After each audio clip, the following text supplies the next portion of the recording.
Hi mga kabesh! Nandito ako ngayon sa pinakamamahal ko. Nagpapasalamat ako sa pagmamahal niya sa hospital na to. Nagkaroon tayo ng service delivery network. Ngayon, sikat na at saka para sa mga Tarlaqueño, ladies and gentlemen, my one and only Dr. Popoy Mangas! Hi Doc! Kumusta po? Kumusta na po kayo? Parang ikaw, mabuti. O diba? Para malaman na natin agad, ano po ang Service Delivery Network? Ang Service Delivery Network po ay isang branch ng Tarlac Provincial Hospital na kung saan ang mga frontliners na tumitingin sa pasyente ay espesyalista na. Hindi mga residente na nagte-training pa.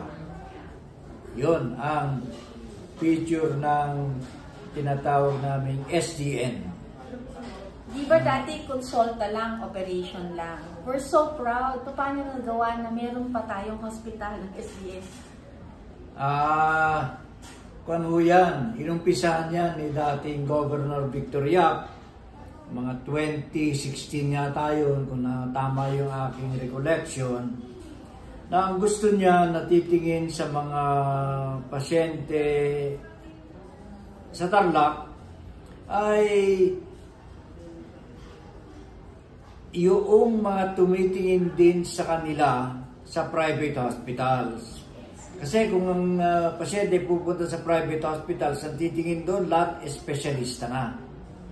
So naisip niya, imbis na residente ang tumitingin dito sa Tarlac Provincial Hospital, bakit hindi tayo mag-eksperimento, subukan natin na ang titingin sa mga pasyente ay kapareho ng mga tumitingin sa mga pasyente sa private hospitals.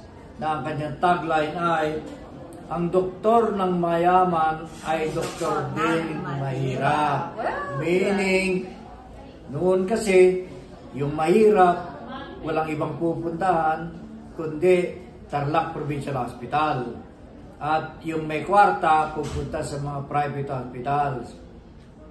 Pero sabi niya sa akin noon, subukan natin baka mag-click ang sistema na mag-imbita tayo ng mga private doctors na sa labas at imbitahin natin na pag may oras sila, mag-spend din sila ng time para sa mga mahihirap.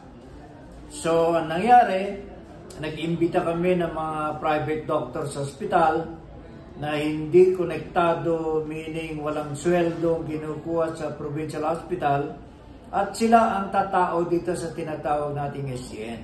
Wow. Thank you, Kong Vic. Yan. Thank you, Kong Vic. Yan. So, buhat noon, sa awa ng Diyos, 10 years na, buhay pa kami. At sikat na sikat. Hindi na. Napupuno na po. Napupuno na doon. Tama. Kasi, napupuno na talaga. ang average po namin ngayon is about, sa isang araw, 600 to 700 patients a day. Yes. So, umaga hapon. Ang aming gusto mangyari, magkaroon kami ng at least 1,000 patients a day. Wow, di ba? Yun ang aming dream. Palagi ko malapit na yun. Kaya ninenervyos na po ako sa nakukuha ng doktor na pupunta rito sa TPH at hindi hihingi ng sweldo. Mahirap po hanapin yun. Oo nga, talagang I'm so proud of you, Doc, kasi nag-umpisa pa lang ako nun sa Ramos, di ba? Na as intern na nurse. Pero siya na yung nakasama ko. Ang galing ng mga operasyon niya sa thyroid. Hindi ko na kaya ngayon yun. O, di ba? Talaga. Napakabuting asawa po siya ni Dr. Shelly Mangahas. Hindi po sila nagtatalo. Ano lang, hobby lang nila yun, di ba? Kasi talagang broad-minded. Ano pa po ang plano niyo sa SDM? Ay, marami pa po. For example, ang problema ko ngayon sa Tarlac, marami ako nababalitaan, bigla na lamang namatay. Tatanungin ko yung mga relatives, ang sabi nila, ewan ko po, biglang lagpak, patay.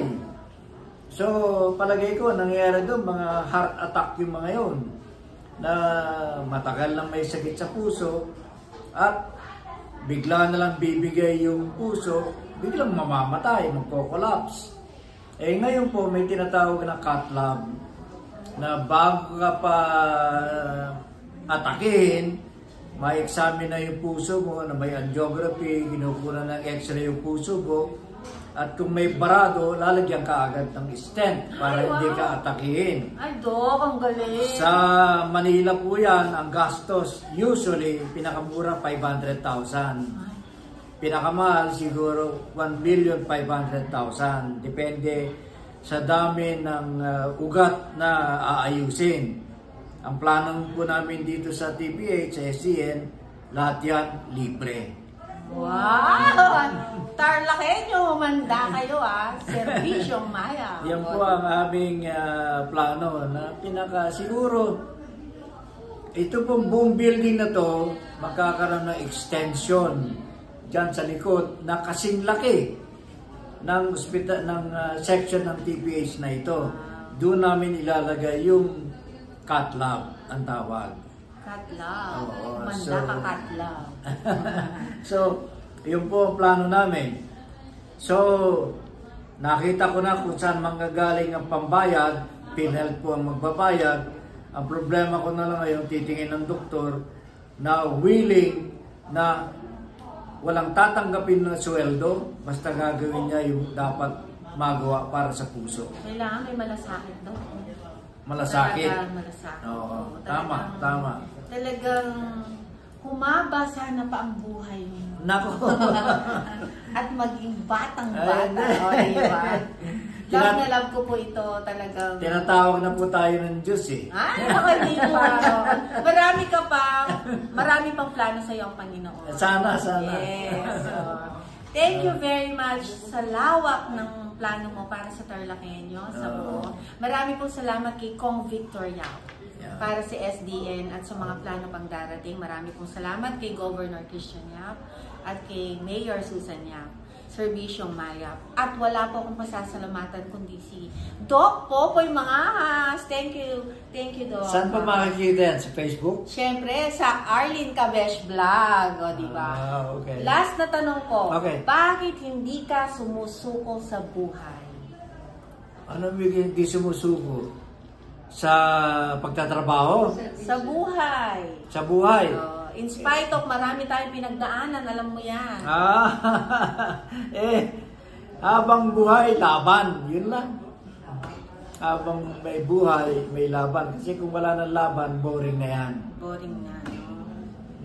Pabata ng pabata. Maraming salamat. Pabata ng pabata. Doc, sabihin mo, thank you Cabesh Vlog.